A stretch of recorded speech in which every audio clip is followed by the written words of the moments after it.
তোমরা শুনছো 86.7 তোমার এফএম। আর আমি আরজে সৃজন। আর আজ তোমরা শুনবে অভিপ্সা চ্যাটার্জির লেখা বাতাস। এটি একটি ছোট্ট গ্রাম, নাম চক বেলুনিয়া। সেই গ্রামের গল্প। আজকের গল্প পাঠে শুভদীপ্তদা, জয়, কোয়েল, সুপ্রজা, নীল এবং আমি আরজে সৃজন। গল্পের পোস্টার ডিজাইন আর্টিস্টিক 2.0। শব্দগ্রহণ, আবহ সঙ্গীত এবং পর্ব পরিচালনায় আমি আরজে সৃজন। তো শুরু হচ্ছে আজকের গল্প, অভিপ্সা চ্যাটার্জির লেখা চক বেলুনিয়া গাঁয়ের গল্প বাতাস।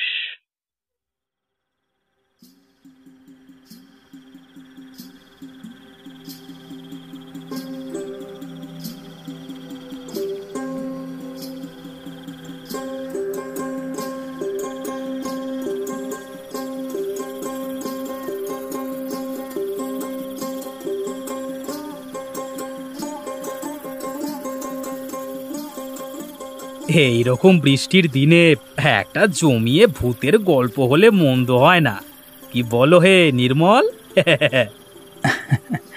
দেখুন না, আমি তো এসছি সেই বর্ধমান শহর থেকে, আপনাদের এই গ্রামে মানে চক বেলুনিয়া গাঁয়ের পোস্ট অফিসে বদলি হয়ে।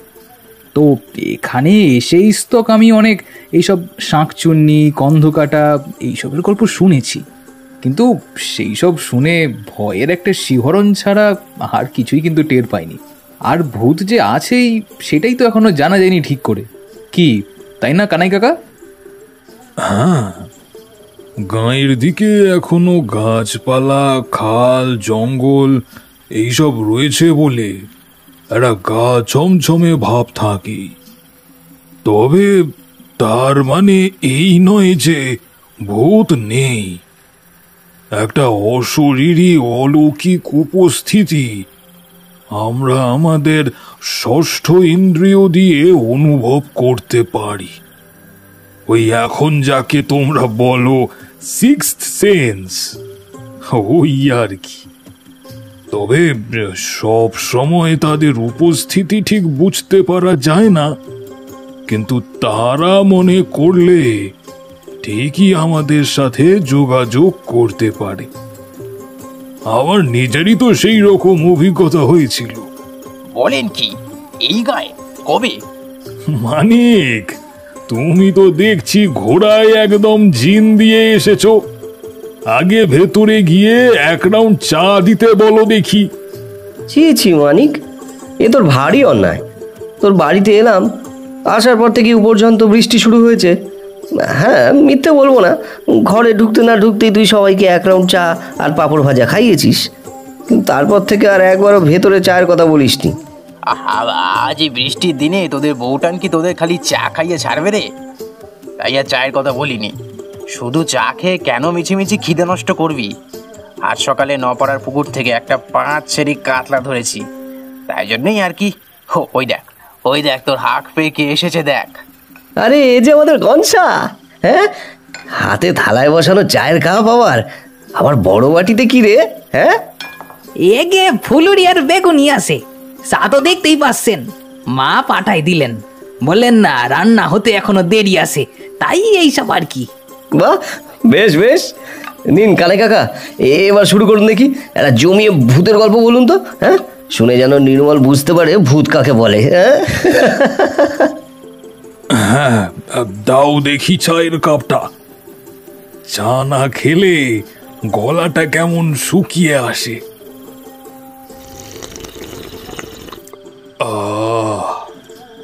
বেশ তৃপ্তি পেলাম মানিক। হ্যাঁ, দেখো, ভূতের অস্তিত্ব প্রমাণ করা যাবে কিনা বলতে পারছি না, তবে ঘটনাটা যে অদ্ভুত সে তোমরা শুনলেই বুঝবে। এই গল্প যে সময়ের, সেই সময়ে গাঁয়ে আলো আসেনি। এখন যেটাকে তোমরা ওই পূব পাড়া বলো, সেই জায়গায় ছিল ঘন জঙ্গল। সন্ধে একটু গড়ালেই ঝিঁঝি পোকার ডাক শোনা যেত, আর শোনা যেত শেয়ালের ডাক। সেই 50 কি 55 সালের কথা বলছি। দেশ তখন বলতে গেলে সদ্য স্বাধীন হয়েছে, কিন্তু এখনকার মতন পথঘাট, রেল বা গাড়ির সুবিধে কিছুই ছিল না।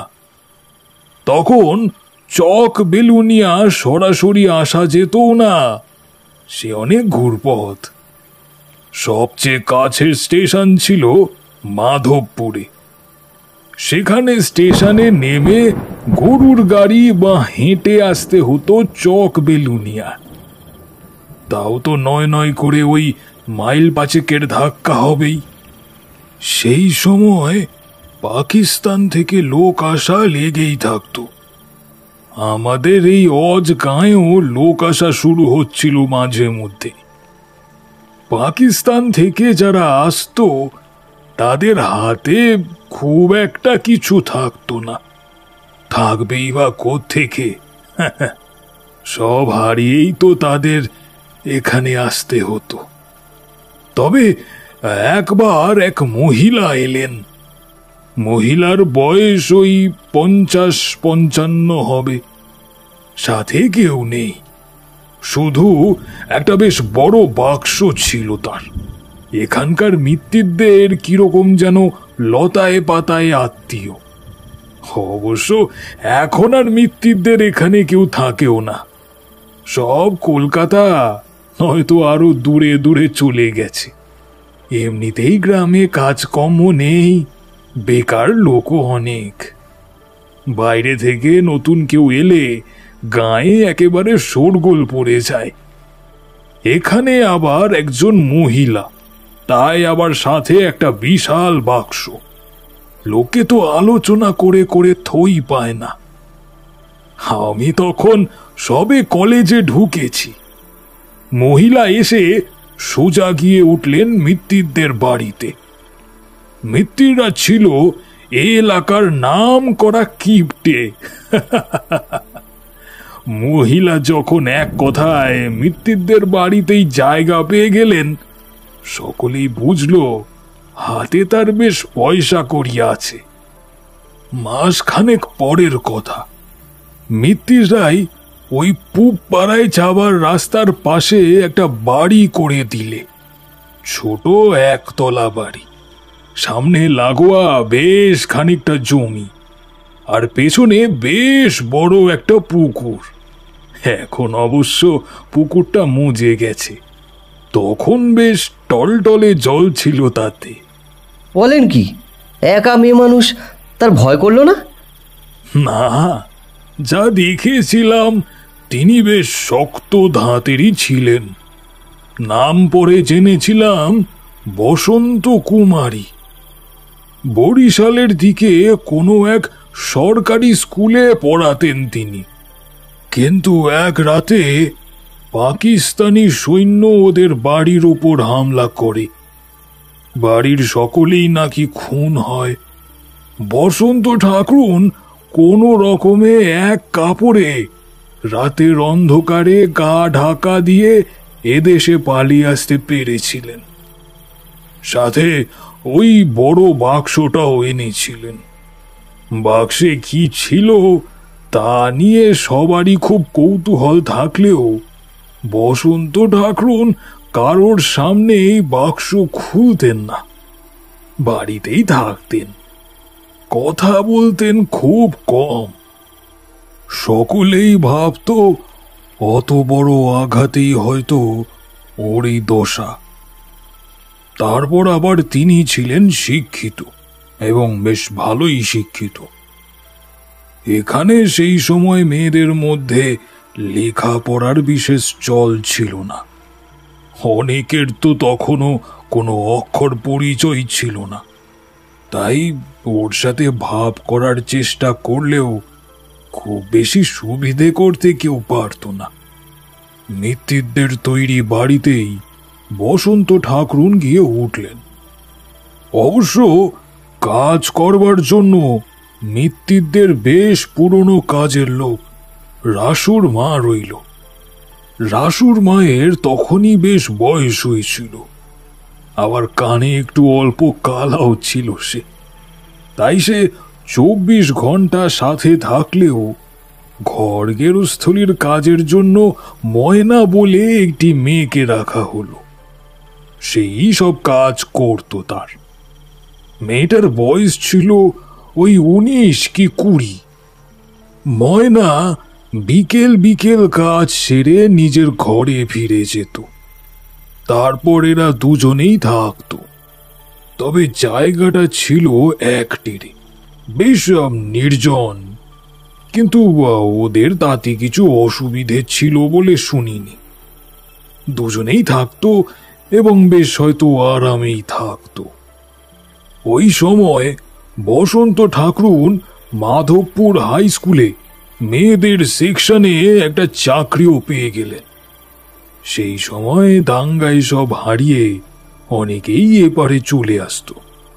যোগ্যতা থাকলে চাকরিও পেত।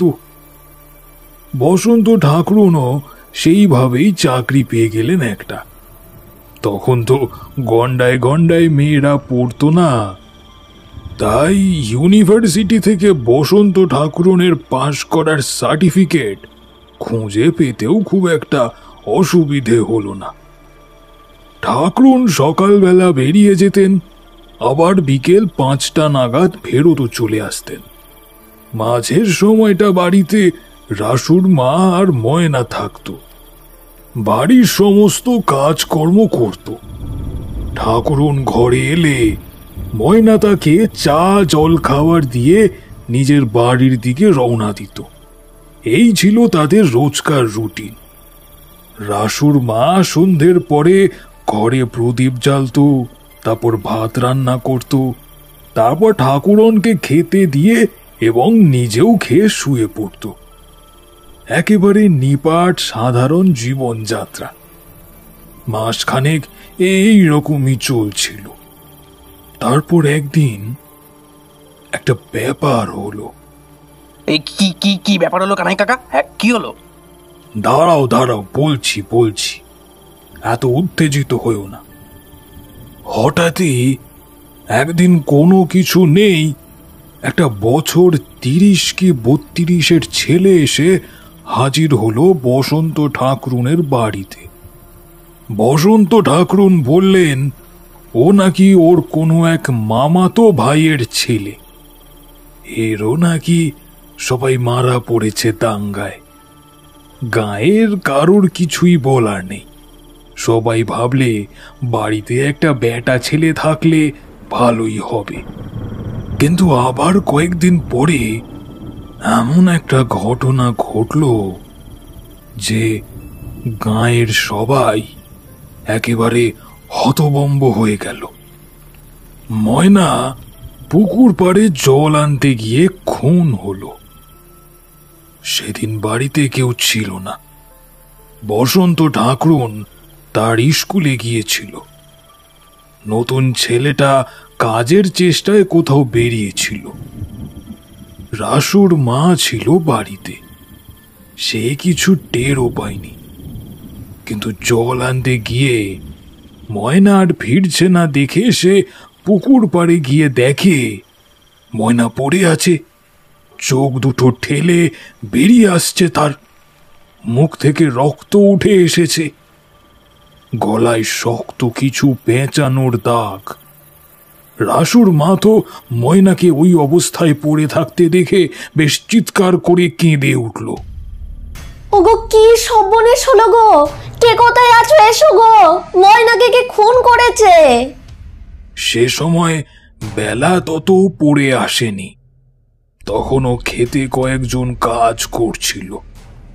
তারা রাসুর মার চিৎকার শুনে ছুটে এলো। একে গাঁ গঞ্জ এলাকা। সেই সময় তো আর টিভি মোবাইল কিছুই ছিল না। একটা জলজান্ত খুন চোখের সামনে দেখা, সে কি আর চারটিখানি কথা? ওই ছোট্ট একতলা বাড়িতে লোক একেবারে ভেঙে পড়েছিল। ময়নার চোখ দুটো ছিল সবচেয়ে অস্বাভাবিক। সে যেন কোনো কিছু দেখে ভীষণ ভয় পেয়েছিল।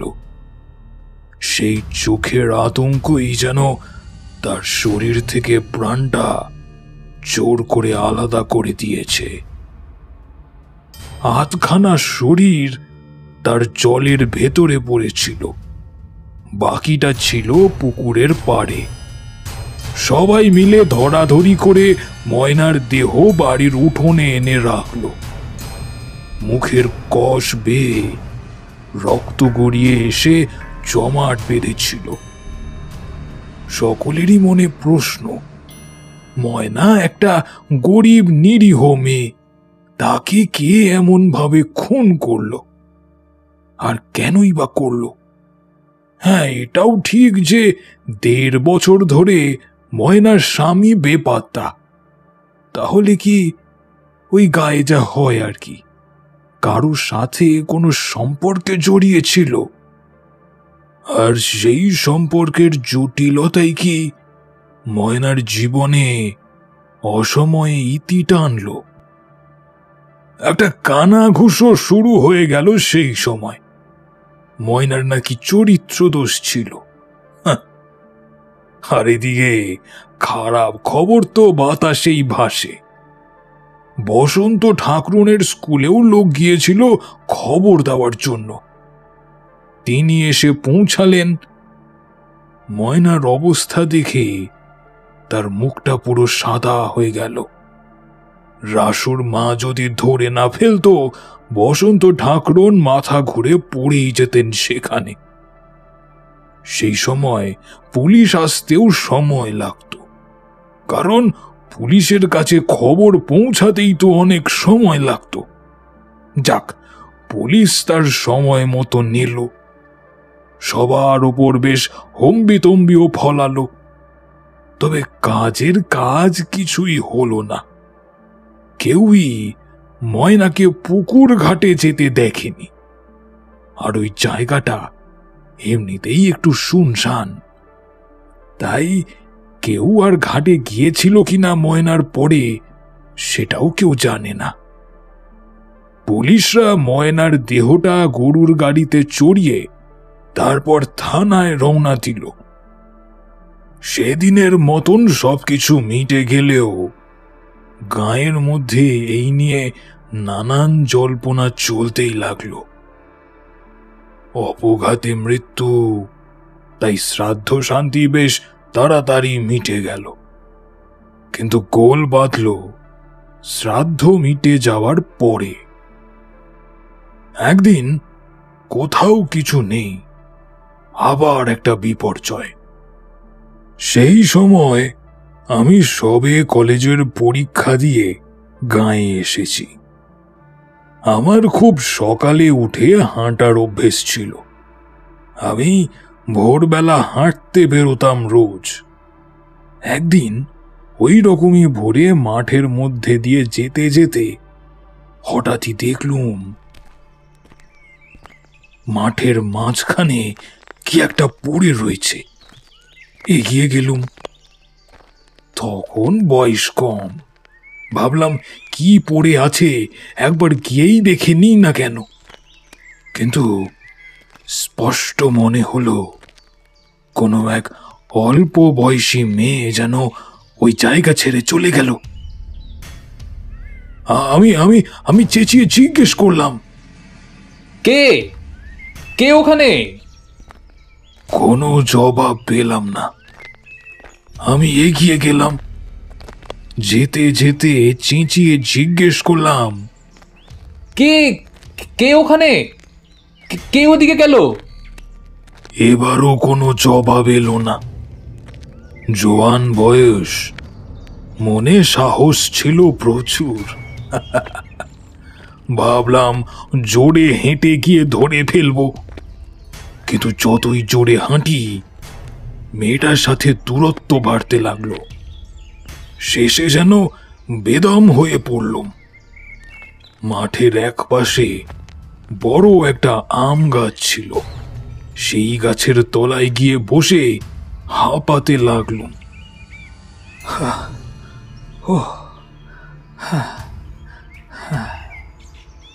খানিকটা সামলে উঠে বাড়ি যাবার ফিরতি পথ ধরলুম। ততক্ষণে বেশ রোদ উঠে গিয়েছে। এই মাঠ দিয়েই আমার বাড়িতে যাবার রাস্তা।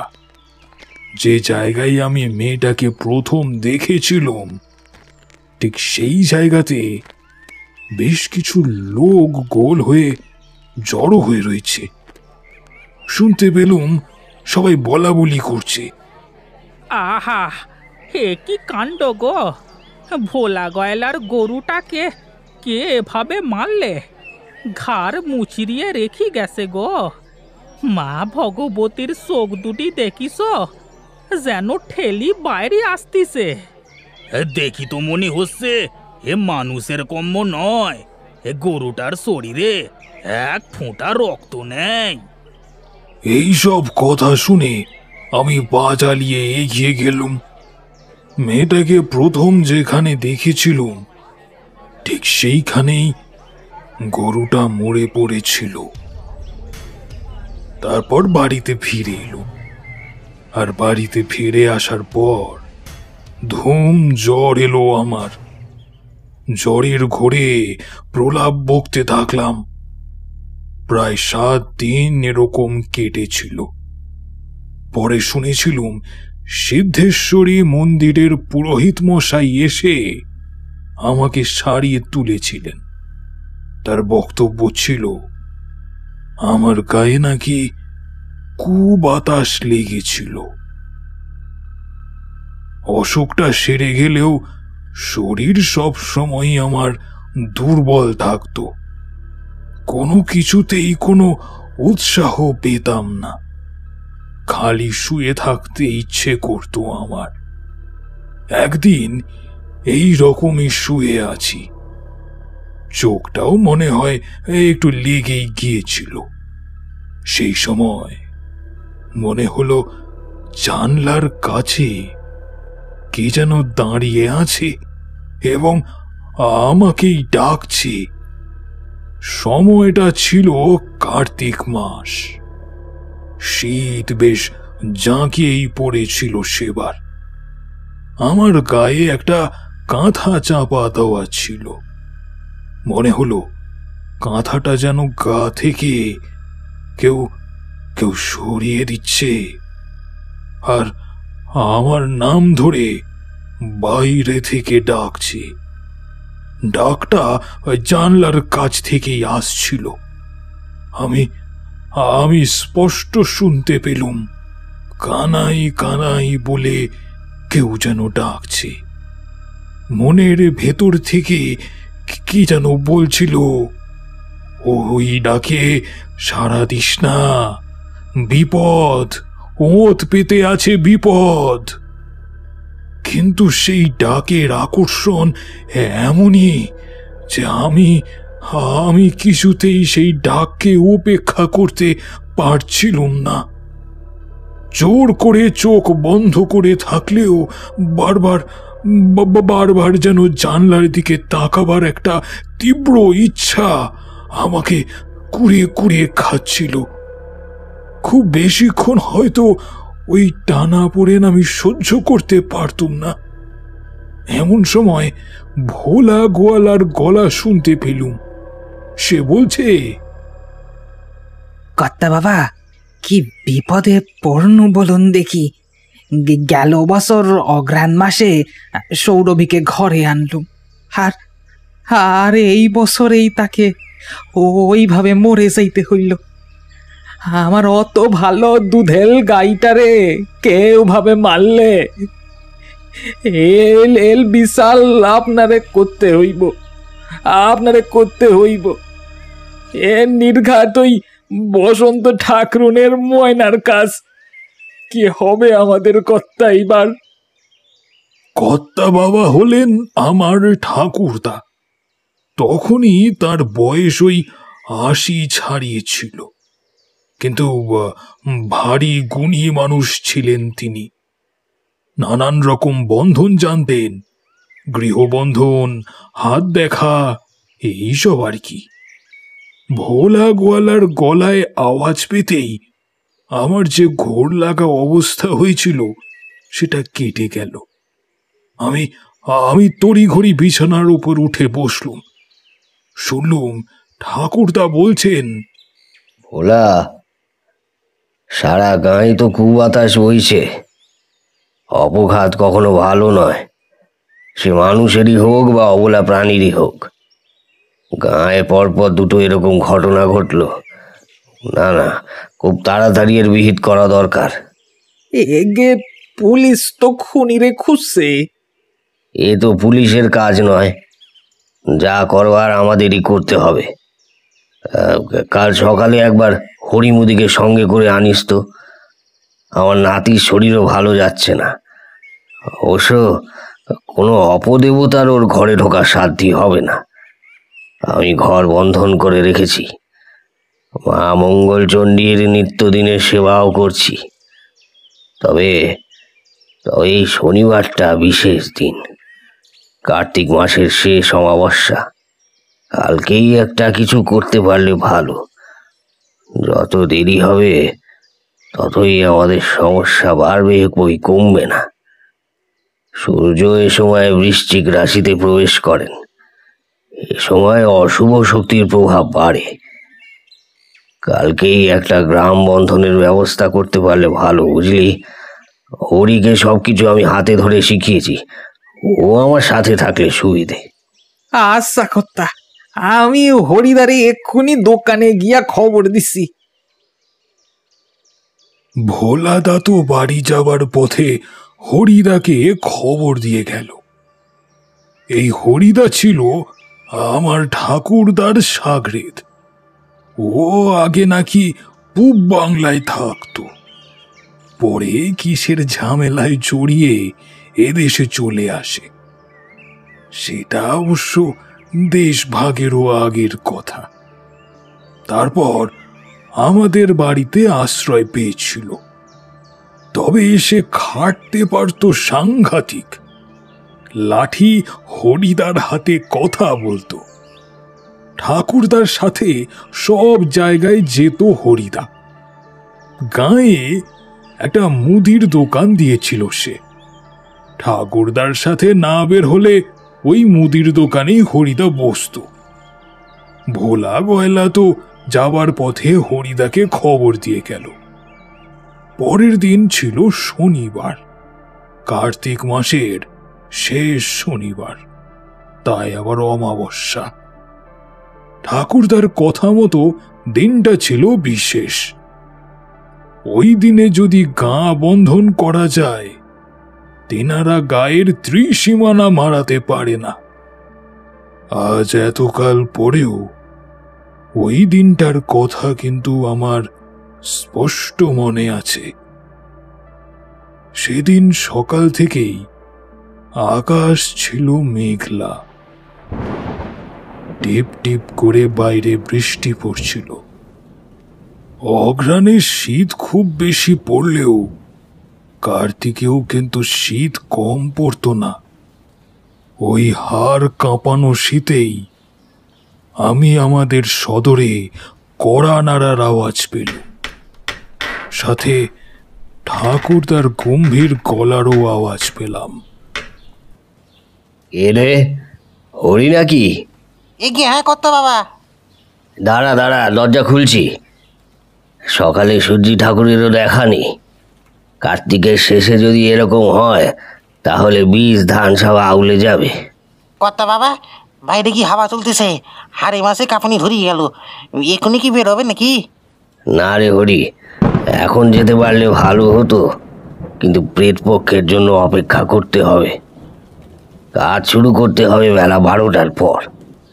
সেই সময় থেকেই আমাদের সময় শুরু হবে। কার্তিক মাসের শেষ অমাবস্যা আজকে, তাই শনিবার। সব দিক দিয়েই আজকের দিনটা এই কাজের জন্য খুব শুভ। আয় আয় আয় আয়, ভেতরে আয়। সব জিনিসগুলো কালকেই গুছিয়ে রেখেছি, সময় মতো বেরিয়ে পড়তে হবে। তার আগে একবার গৃহবন্ধন করে নি। দাঁড়া, ঠাকুর ঘরে কোষাকুষিতে গঙ্গা জল আসে। একটু আগেই মা মঙ্গলচণ্ডীর পুজো করেছি, সেই জল নিয়ে আসি। দাঁড়া, আজ বিশেষ পুজোই করেছি। এখানেই তুই থাক, হ্যাঁ, আমি এখনই আসছি। আশা কর্তা বাবা, আমি এখানেই রইনু। আমি ঠাকুরদার দোতলায় ওঠার সিঁড়িতে পায়ের শব্দ পেলুম। আমাদের ঠাকুর ঘর ছিল দোতলায়।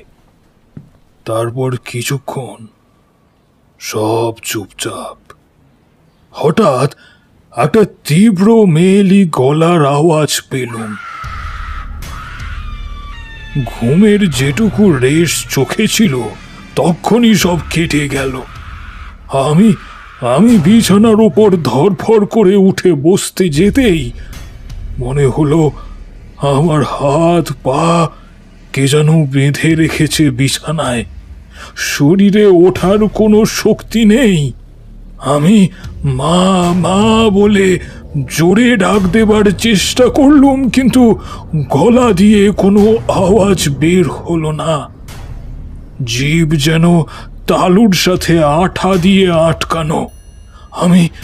আমি কোনো ক্রমে মাথাটা ঘুরিয়ে খাটের মাথার দিকে জানলাটার দিকে তাকানোর চেষ্টা করলুম। যদি কেউ চায় তবে তাকে ডাক দেব। দেখি জানলার কড়া ধরে একটি মেয়ে যেন দাঁড়িয়ে আছে। তার মুখের উপর ঘোমটা দেওয়া, আর তার চারপাশে যেন কারো আধার জমাট বেঁধে রয়েছে। আমি আবার চেঁচাবার চেষ্টা করলাম। এবার আমার স্পষ্ট মনে হলো যে সে যেন ঘোমটার ফাঁক দিয়ে আমার দিকেই তাকালো। ও, সে কি চোখ!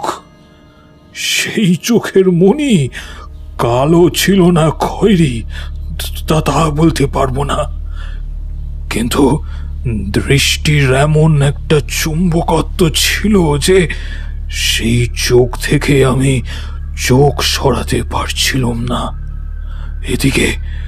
এদিকে শরীর একেবারে অবশ হয়ে গেছে। বিছানা থেকে ওঠার ক্ষমতাও আমি হারিয়ে ফেলেছি তখন। একমাত্র মাথাটা তখনও কাজ করছিল। তবে তোমরা যাকে বলো সিক্স সেন্স বা ষষ্ঠেন্দ্রিয়, সে যেন বলছিল বেশিক্ষণ আর মেয়াদ নেই। কোনোভাবে ওই মায়াজাল কাটাতে না পারলে আমার সাংঘাতিক বিপদ হবে। কিন্তু কিচ্ছু করতে পারছিলাম না। নড়া চড়ার শক্তিটাই যেন আমার তখন চলে গিয়েছিল। এমন সময় আমার ঠাকুরদার পায়ের শব্দ পেলুম। এবার বেশ জোরে জোরে শুনতে পেলাম ঠাকুরদা বলছে, ওম রিং টিং ছট কালী করাল বদনী মুন্ডমালিনী স্বাহা। আমার তখন সাংঘাতিক অবস্থা।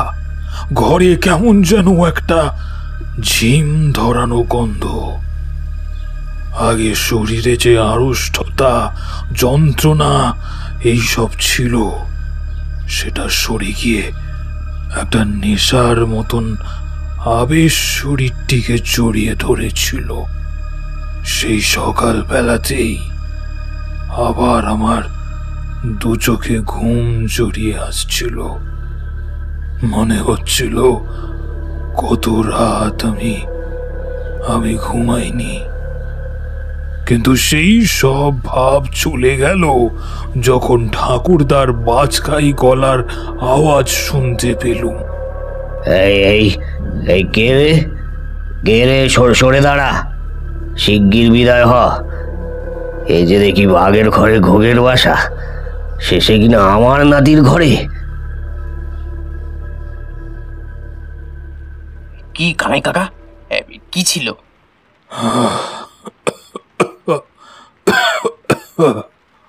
সে কি করে বলবো বলো? চোখের পাতা যেন বটের আঠা দিয়ে কেউ আটকে দিয়েছিল।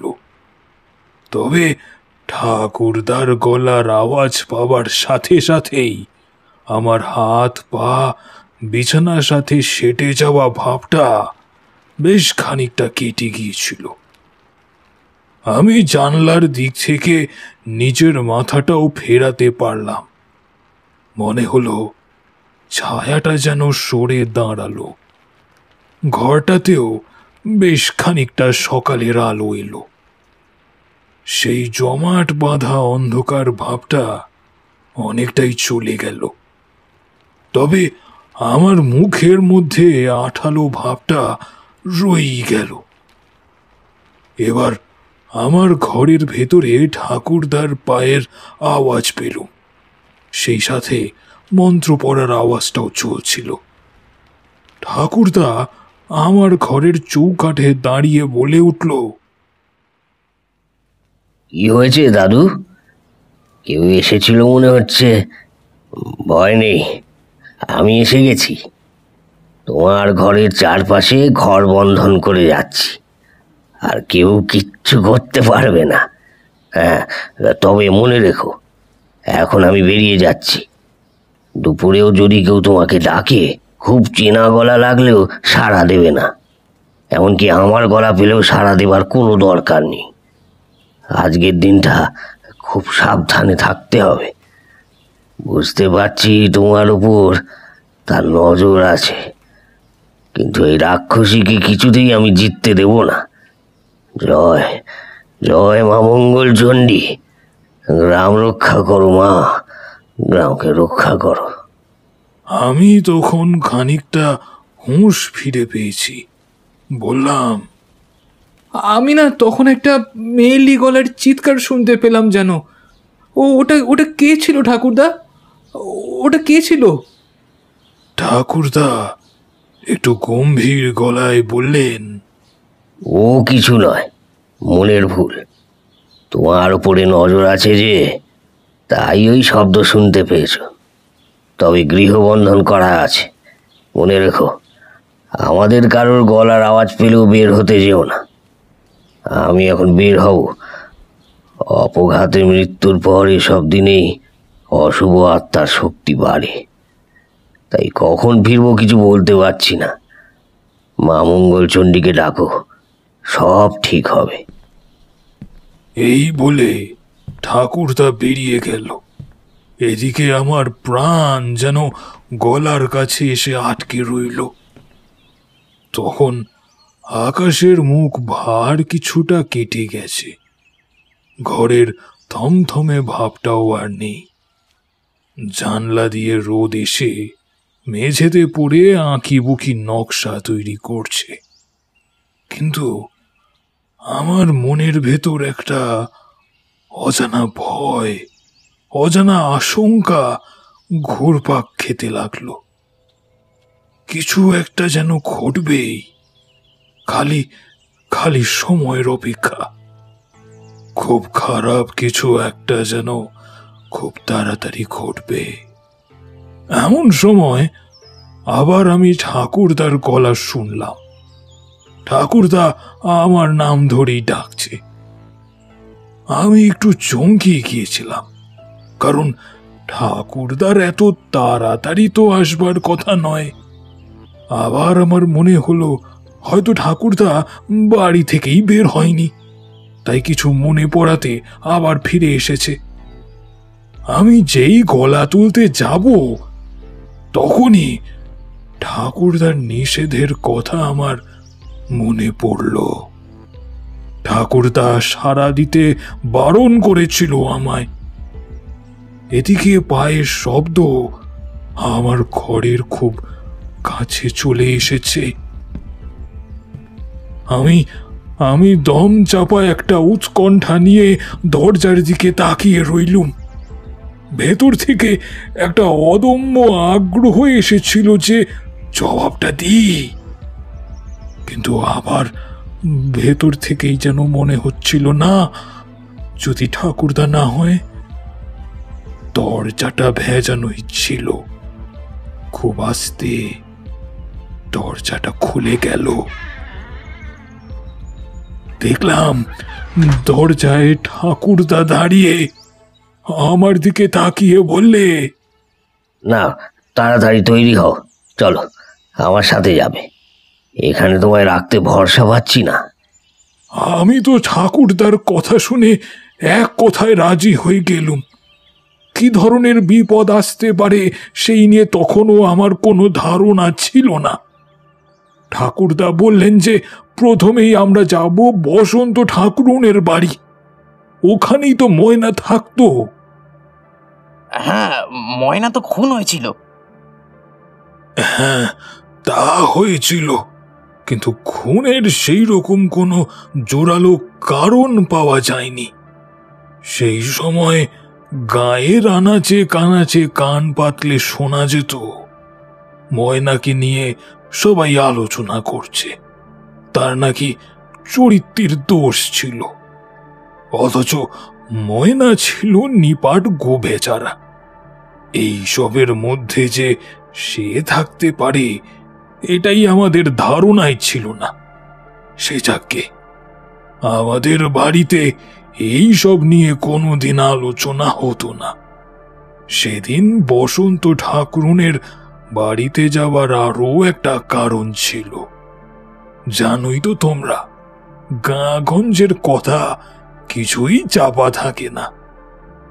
সবাই বলা বলি করছিল যে বসন্ত ঠাকুরনের ভাইপোর ব্যবহার ইদানিংকালে, মানে ময়না খুন হবার পর থেকেই নাকি বদলে গেছে।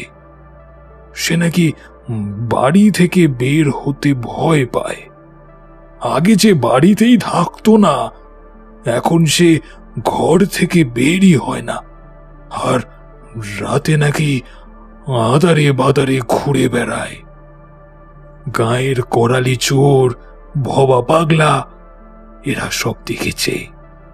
আর তার চেয়ে অদ্ভুত, যেদিন গরুটাকে ওভাবে মরে পড়ে থাকতে দেখা গিয়েছিল সেদিন নাকি তাকে ঘরেই পাওয়া যায়নি। বসন্ত ঠাকুরন এমনিতে চুপচাপ, কিন্তু তিনি আরো চুপচাপ হয়ে গেছিলেন। এইসব শুনেই হয়তো ঠাকুরদা বসন্ত ঠাকুরনের বাড়ি যাওয়া ঠিক করলেন। আমরা তো রওনা দিলাম, আমি, ঠাকুরদা আর হরিদা। হরিদার হাতে একটা লাঠি ছিল আর কাঁধে একটা ঝোলা। ঠাকুরদার হাতে ছিল কমণ্ডল। হরিদার ঝোলায় নানান সরঞ্জাম, সেগুলো যখন তখন ঠাকুরদার দরকারে লাগতে পারে। আমি কোথাও কিছু না পেয়ে পথে যেতে যেতে গাছের একটা ডাল কুড়িয়ে নিলুম।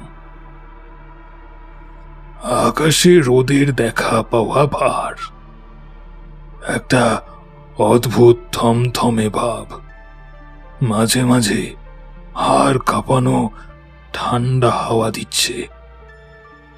একটা জিনিস খেয়াল করলুম, আমি যেন ঠাকুরদাদের থেকে পিছিয়ে পড়েছিলুম অনেকটা। যেতে যেন ইচ্ছাই করছিল না আমার। একবার ভাবলুম বাড়ি ফিরে যাই, তারপর আবার ভাবলুম ঠাকুরদাকে একবার ডাকি। গলা তুলে ডাকতে যাব, ডাকলামও, কিন্তু গলা দিয়ে কোনো আওয়াজ বের হলো না। কেউ যেন ঘষা গলায় বলে উঠল, আহ, আমরা আছি, তুমি ভয় পেও না।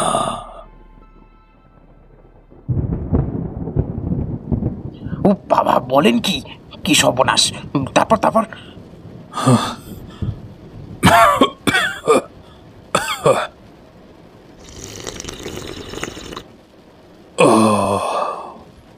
জিভটা তখন আমার বেশ ভারী লাগছিল।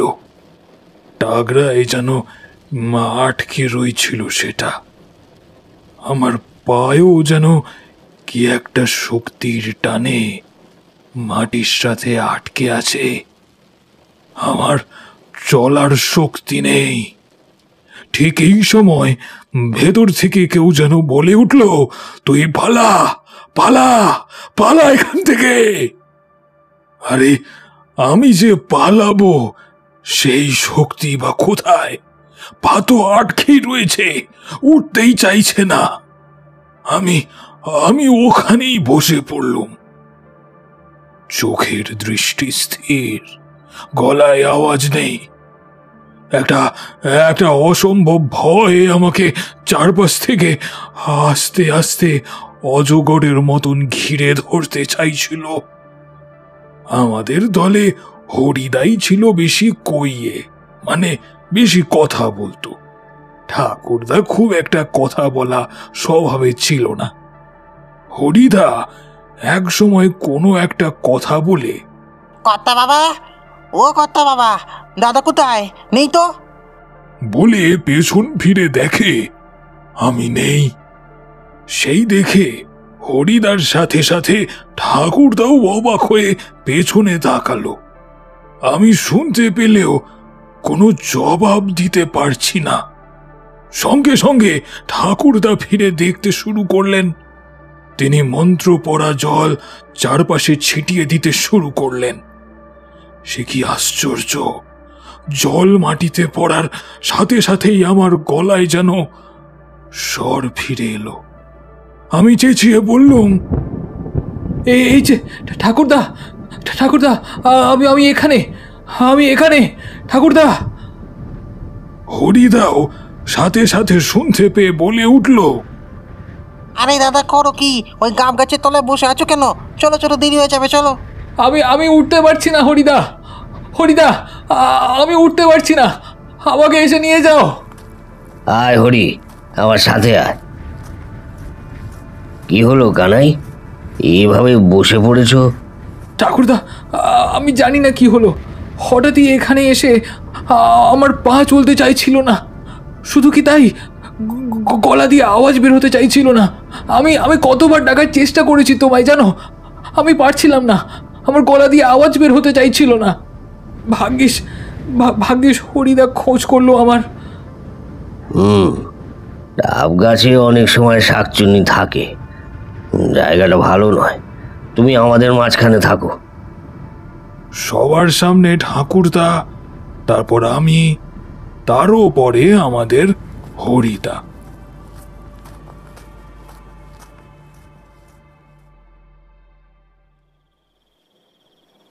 যাক, খুব বড় একটা ফাঁড়া কাটলো আপনার, বলুন। এ তো সবে কলির সন্ধ্যা হে। সেদিন আরো অনেক কিছু ঘটেছিল, যা ভাবলে আজও আমার গা শিউরে ওঠে। কি কি হয়েছিল কানাই কাকা? একটু খুলে বলো তো। এই গায়ে এসব ঘটেছিল? আমি তো কিছুই জানতাম না। আজকে এই বৃষ্টি তো ধরবে বলে মনে হয় না। কথা বলতে বলতে আমার গলাটা একটু শুকিয়ে গেছে। দাঁড়াও দাঁড়াও বাপু, একটু একটু জল খেয়ে নি।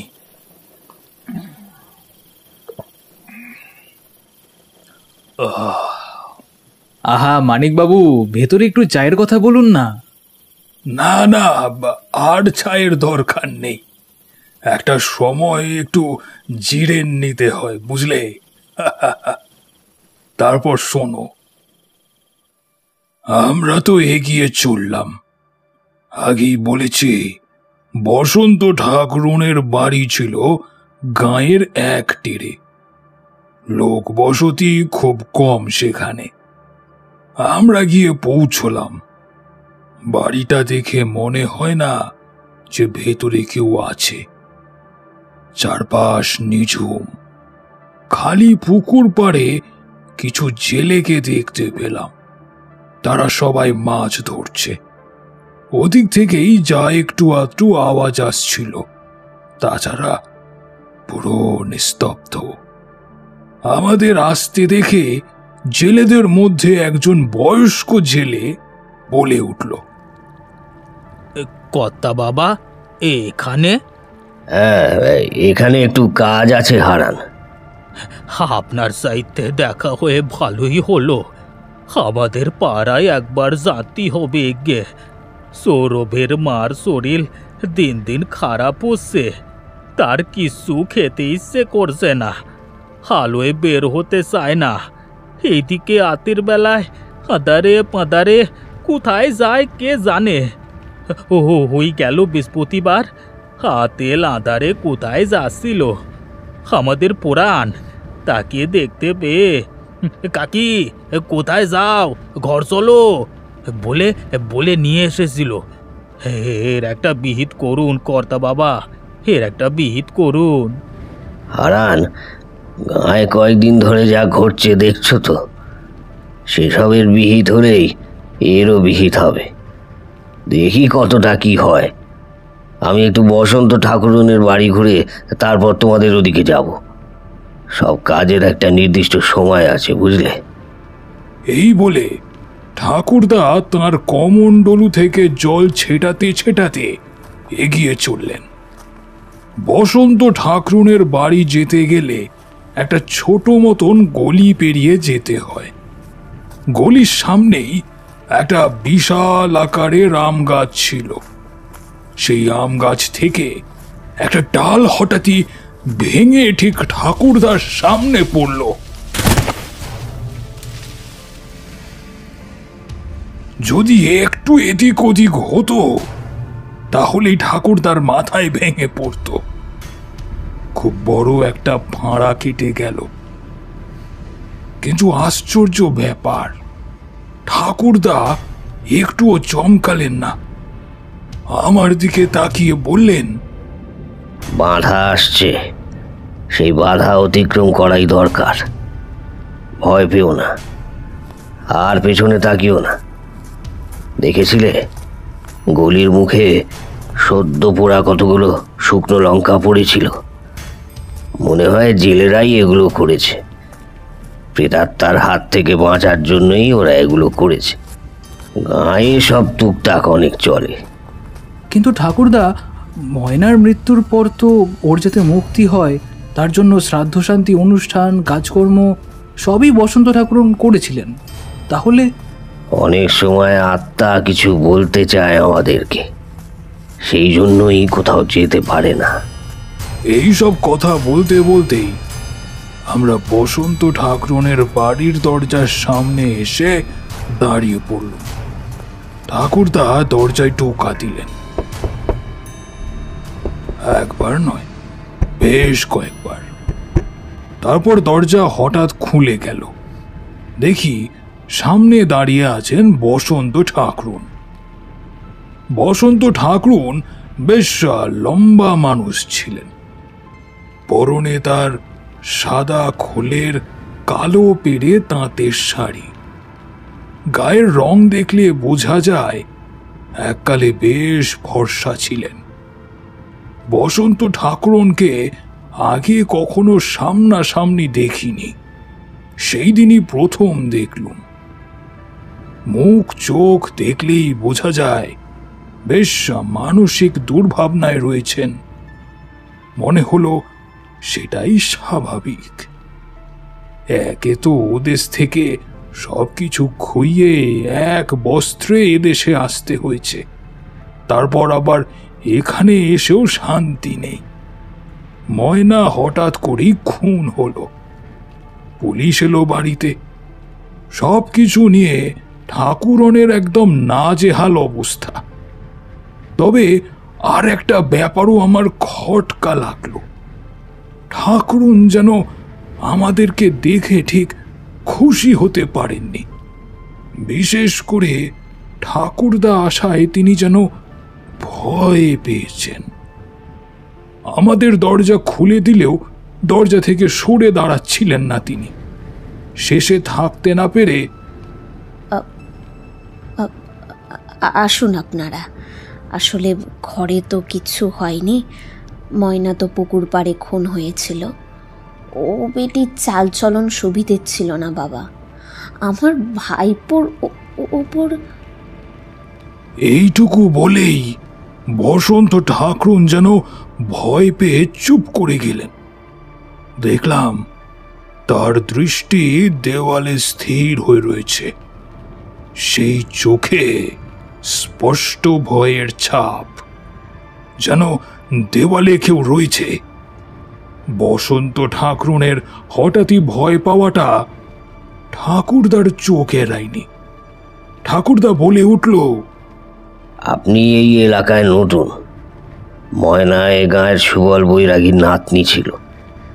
হ্যাঁ, ওদের অবস্থা ভালো ছিল না, তবে তবে ময়না খারাপ মেয়ে ছিল না, এই কথা আমি জোর দিয়েই বলবো। বসন্ত ঠাকরুনের বাড়ির সব দরজা জানলা বন্ধই ছিল। বাড়ির মধ্যে কেমন যেন একটা ভ্যাপসা গন্ধ। আলো ভালো ছিল না সেখানে। হঠাৎ একটা অদ্ভুত ঘটনা ঘটল। ঠাকুরদা এই কথা বলার সাথে সাথেই ঘরের একটা জানলা খুব জোরে শব্দ করে খুলে গেল। সেই শব্দ শুনে হরিদা বলল, দেখলেন তো ঠাকুরন, কর্তা বাবা যা কইছে তাই ঠিক। ওই দেখুন দেখুন, জানলা কেমন খুলি গেল। হরি, এখন কথা বলার সময় নয়। কেউ আছে, এসে আমাদের কিছু বলতে চায়। আমি স্পষ্ট বুঝতে পারছি এখানে কেউ রয়েছে। ঠাকুরন, গৃহবন্ধন করার আগে আমি বাড়িটা একবার ঘুরে দেখতে চাই। বাড়ি তো আমার ছোটই। এই ঘর, পাশে আমার ভাইপোর ঘর, ও পাশে আর একটা ঘর যেটায় আমি থাকি, আর সামনে রান্নার জায়গা। এই কটাই তো ঘর আছে। ময়না রাসুর মা কোথায় থাকতো? আপনি দেখছি সব খবরই রাখেন। তবে এখানে একটা ভুল হয়েছে। ময়না রাতে বাড়ি চলে যেত, সকালে আসতো। রাসুর মা রান্নার জায়গাটাতেই শুতো। আমার ভাইপো আসার পর তবু একটু লোক হয়েছে আমার। সেই ভাইপো কোথায়? শনিবারের বারবেলা আজ সে কোথায় গেছে? কোনো কাজকর্ম তো করে বলে শুনিনি। না না, কাজের চেষ্টা করছে। এই তো সেদিন বল্লভপুরের চিনিকলে কাজের চেষ্টায় গিয়েছিল। আগে খুব বের হতো, তবে ময়না মারা যাবার পর থেকে ও যেন ঘর থেকেই বের হতে চায় না। রাসুর মাও আজকাল রোজ আসতে চায় না, তার শরীরও ভালো যায় না। বলে এ বাড়িতে সে নাকি ময়নাকে দেখতে পায়। ময়না নাকি কিছু বলতে চায়। গ্রামে কোনো কথা চাপা থাকে না, কিন্তু আমার কানে এসব কথা আসেনি। এসব যে ঘটেছে আপনি তো বলেন উনি মিত্তিররা আপনার আত্মীয়, তাদের কাছেও কিছু বলেননি খোলসা করে। এদিকে গায়ে একটার পর একটা দুর্ঘটনা ঘটছে, সেসব তো জানতে পারছেন। তবুও আপনি এতদিন চুপ করেছিলেন। এখন সরে দাঁড়ান, আমাকে আমার কাজ করতে দিন। সেসবের সাথে আমার বাড়ি বা আমার ভাইপোর কি যোগ বলুন? ঠাকুরন, আজ কার্তিক মাসের শেষ শনিবার। এদিন তেনারা পৃথিবীতে ফিরে আসে। সেই জন্যই কর্তা বাবা আজকের দিনটাতে গা বন্ধ করার কথা ভেবেছেন। যেসব ঘটছে সেসব ঘটার নিশ্চয়ই কোনো একটা কারণ আছে। সেই কারণটা জানা দরকার। তাছাড়া যেদিন ভোলার দুধের গাইটার গলা মুচড়ানো অবস্থায় পাওয়া গেল, সেদিন ঠিক সেই সময় আপনার ভাইপোকে ওই এলাকায় ঘুরতে দেখা গিয়েছিল। এখন আপনার ভাইপো কোথায়? এইসব কথাবার্তা যখন চলছে তখনই হঠাৎই আমার যেন মনে হলো শেষের ঘর থেকে কেউ একজন যেন বেরিয়ে গেল, কিন্তু সে যে ঠিক মানুষ নয়, কেমন একটা ছায়া ছায়া। না ঠাকুরন, একবার আপনার ঘরটা দেখি তো। কর্তা বাবা, আপনাদের কমন্ডলুর জল একটু ওদিকে বাগে সরান দিই। হরি কিন্তু কিছু খারাপ বলেনি। আমাদের একবার আপনার ঘর দোর ভালো করে দেখতেই হবে। এখানে আসার সময় রাস্তায় আম গাছের ডাল ভেঙে পড়া, ঘরের মধ্যে এই দম চাপা গন্ধ, সাথে সাথে ওই জানলাটার হঠাৎই খুলে যাওয়া, এসব অন্যদিকেই ইঙ্গিত করে। গৃহবন্ধন করলে আপনাদের ভালোই হবে। আজ পর্যন্ত আমার অনুমান কখনো মিথ্যে হয়নি। এখানে কেউ একটা আছে, সে কিছু বলতে চায়। ঠাকুর তার এই কথা শুনে আমি বলে উঠলুম, ঠাকুরদা, ঠাকুরদা, ওই ঘর থেকে একটা ছায়ামূর্তির মতন যেন কি কি একটা সরে গেল।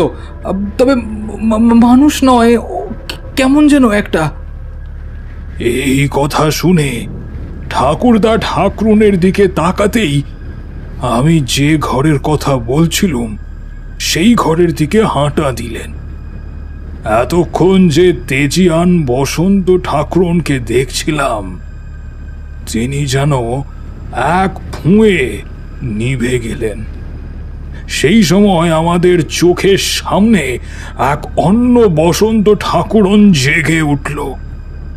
তিনি ছুটে এসে ঠাকুরদার সামনে হাত জোড় করে খুব করুণ স্বরে বলতে লাগলেন, কর্তা বাবা, না, ও ঘরে যাবেন না। আমি তো বলছি আমার ভাইপো ও ঘরে ঘুমোচ্ছে, সেসব কিছুর মধ্যেই নেই। সে তো দিনের বেলায় বের হতেই চায় না, বলে চোখে আলো লাগলে ওর খুব কষ্ট হয়, ঠিক করে খেতেও চায় না বাবা। সেই জন্যই তো আরো দেখা উচিত যে কি ঘটছে না ঘটছে। একরকম জোর করেই আমরা ওই ঘরে ঢুকলাম।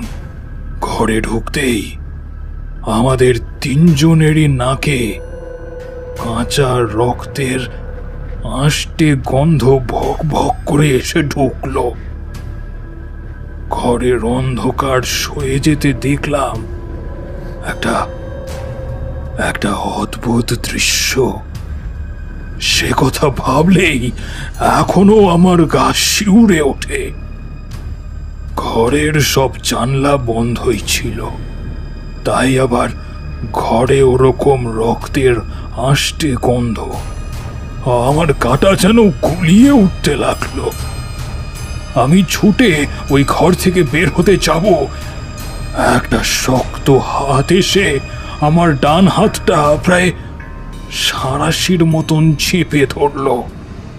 তাকিয়ে দেখি হাতটা বসন্ত ঠাকুরনের, কিন্তু হাতের শক্তি দেখে মনে হলো এ যেন কোনো মেয়ের হাতই নয়। এ হাত একাই 10টা জোয়ান মরদের মহড়া দিতে পারে। আমি তো হাত প্রাণপণ ছাড়াবার চেষ্টা করছি, আর তার চোখের দৃষ্টি কি, তাকালেই রক্ত জল হয়ে আসে। কিছু আগে দেখা সেই ভয়ে জড়ানো মুখের ছবি তার কোথায় যেন হারিয়ে গেছে। ওই জায়গায় একজন অত্যন্ত রাগী নিষ্ঠুর মহিলার মুখের ছবি ফুটে উঠেছিল। এই সময় হরিদা দেখতে পেয়ে চিৎকার করে বলে উঠল, ঠাকুরন, ও ঠাকুরন, করেন কি, ওর হাত যে ভেঙে যাবে ঠাকুরন, সরেন। তারপর ঠাকুরনের গলা থেকে যে স্বর বের হলো তা শুনে বোধহয় আমাদের তিনজনেরই হাড় পর্যন্ত কেঁপে উঠেছিল। তার চেহারাও হয়ে উঠেছিল ভয়ানক। সাধারণ মানুষের থেকে প্রায় 10 গুণ বড়। বসন্ত ঠাকুরন বলে উঠলেন, না, ছাড়বো না, কাউকে ছাড়বো না। তোরা নিজেরাই আমার কাছে এসেছিস। কতদিন মানুষের তাজা রক্ত পায়নি, ওই রক্তই তো আমাদের প্রাণ। হে ভগবান, হে মা মঙ্গলচণ্ডী, রক্ষা করো মা, রক্ষা করো। আমার আগেই বোঝা উচিত ছিল।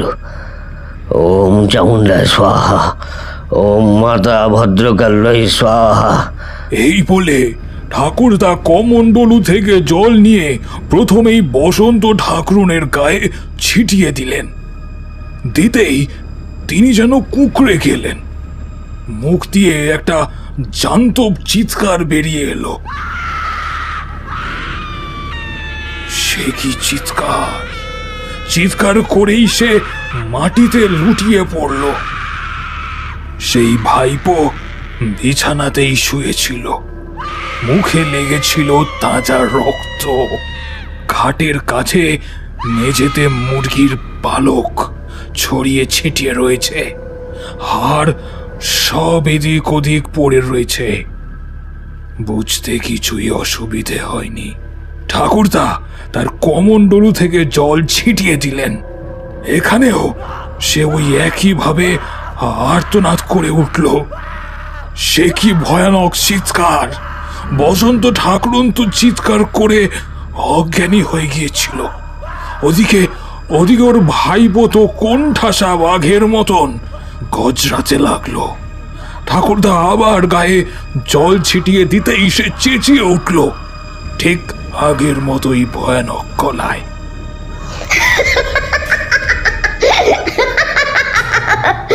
চিনতে পারছো না?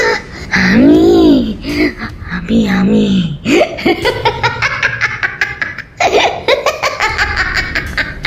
দাঁড়া, তোর হাসি আমি এখনই বের করছি। সত্যি করে বল, তুই কে? কোত্থেকে এসেছিস তুই? এই বাড়িতে কেনই বা আছিস? এই বলে ঠাকুরদা আবার কমণ্ডলু থেকে জল নিয়ে ছিটিয়ে দিলেন। সাথে সাথে মন্ত্র পড়তে লাগলেন অবিরাম। বসন্ত ঠাকুরের মূর্ছা তখনও কাটেনি, কিন্তু বসন্ত ঠাকুরের ভাইপোর দবদবানি তখনও পুরো মাত্রায় বজায় ছিল। ঠাকুরদা বারবার কমণ্ডলু থেকে জল নিয়ে ওর গায়ে দেওয়ার সাথে সাথে মন্ত্র পড়তে লাগলেন। শেষে সেই ভাইপো বলে উঠল, আমি ময়না, ময়না আমি। ওই যে পুকুর পাড়ে খুন হয়েছিলাম, মনে নেই? এদের কেন ধরেছিস? যা যা, তুই চলে যা। যাওয়ার সময় ওই সামনের জানলার ধারের নিম গাছের ডালটা ভেঙে নিয়ে যাবি, যাতে আমরা বুঝতে পারি তুই গেছিস। যা। ওই বুড়ির ঘাড় মটকাবো আমি, যেমন করে গরুটার ঘাড় মটকেছি ঠিক ওভাবে।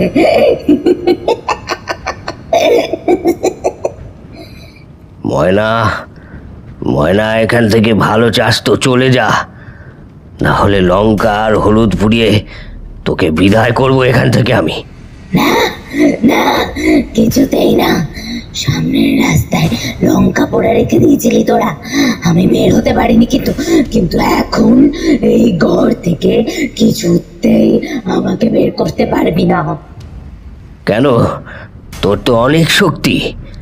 ওই নিম গাছের ডাল ভেঙে এখান থেকে বিদায় হ, তোর শক্তি দেখা। এদের ওপর কেন তোর এত রাগ বল? রাগ থাকবে না? হ্যাঁ, রাগ থাকবে না? ওই ভাইপোটার খারাপ নজর ছিল আমার উপরে। পুকুর পাড়ে একা পেয়ে শেষে কিছু করতে রাখবে না, আমার গলা টিপে খুন করলো। এখন আমি চলে যাচ্ছি। ওই দুটোকে শেষ করবো বলেছিলাম না? বুড়িকে তোমার ভাইপোকে সামলাও। বুড়ি আমাকে বলে কিনা তুই মন্দ, এবার দুটোর ওপরে শোধ তুলবো, কেউ কিচ্ছু করতে পারবে না।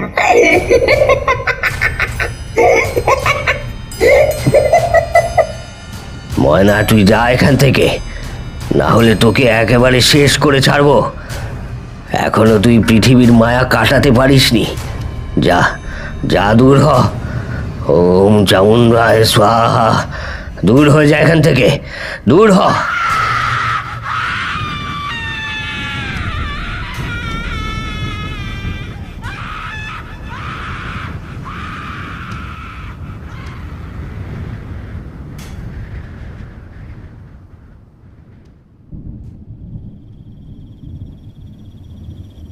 সত্যি এক সময় দেখলাম ওই অত বড় নিম গাছের সবচেয়ে উপরের ডালটা ভেঙে মাটিতে পড়ল, আর তার সাথে সাথে বসন্ত ঠাকুরন আর তার ভাইপো উঠে বসল। কিন্তু কানাই কাকা, ভাইপোর কোনো শাস্তি হলো না? হ্যাঁ, নিশ্চয়ই। থানা, পুলিশ সবই হলো। ঠাকুরদা, হরিদা, প্রধান সবাই সাক্ষী হয়েছিল। তবে প্রমাণের অভাবে ভাইপো ছাড়া পেয়েছিল। ইংরেজ আইনে তো আর ভূতের বয়ান গ্রাহ্য হয় না, তাই। বসন্ত ঠাকুরনও তার কালো বাক্স নিয়ে এখান থেকে ওই ঘটনার কয়েকদিন পরেই পাত্তারি কোটালেন। কোথায় তিনি বেপাত্তা হলেন তা কেউ জানে না, তার কোনো খবরও পাইনি আর।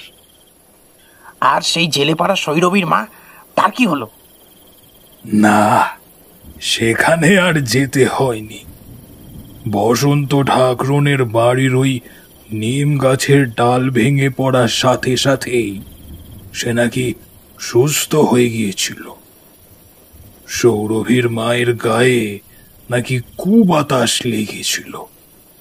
সেই সময় এত লোকজন, আলো, এইসব তো আর ছিল না। আর তখনকার গাঁগঞ্জে এক একটা বাড়ির পরে বেশ খানিকটা জায়গা ফাঁকাই থাকতো। আসলে হয়েছিল কি, ওই জেলে পাড়ারই নবীনের বউয়ের একটা ছেলে হয়েছিল, কিন্তু সে হবার সাথে সাথেই মারা যায়। নবীনরা দূরে গিয়ে বাচ্চাটার ঠিক মতন সৎকার না করে পাড়ার পুকুর পাড়ে বাচ্চাটার দেহ কবর দেয়। বেশি লোক জানাজানিও হয়নি।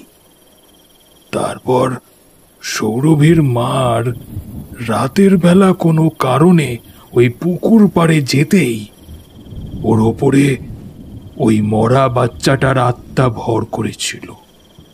অশুভ শক্তি একসাথে একজোট হলে তাদের জোর বেড়ে যায়। এখানেও তাই হয়েছিল। ময়নার অতৃপ্ত আত্মা তো ছিলই, তবে ঠাকুরদা ওইভাবে ময়নার আত্মাকে বিদায় করার পর আর গায়ে কোনো উপদ্রব হয়নি। যাক, এই হলো গে কথা। মানিক, ভেতরে গিয়ে দেখো দেখি খাবার কত দূর হলো, বড্ড খিদে পেয়েছে। তবে আমরা এরপরেও বেশ কিছুদিন সজাগ ছিলাম। পরে আস্তে আস্তে আলো আসে, লোকজনের চলাচল বাড়ে, সাথে ভয়টাও কোথায় যেন গুটিয়ে যায়। তা নির্মল মাস্টার, কেমন লাগলো বলো? এরপরেও কি বলবে যে ভূত বলে কিছু নেই, নাকি বলবে এতক্ষণ এই বুড়োটা একটা আজগুবি গল্প বলে গেল? হ্যাঁ, কি বলো?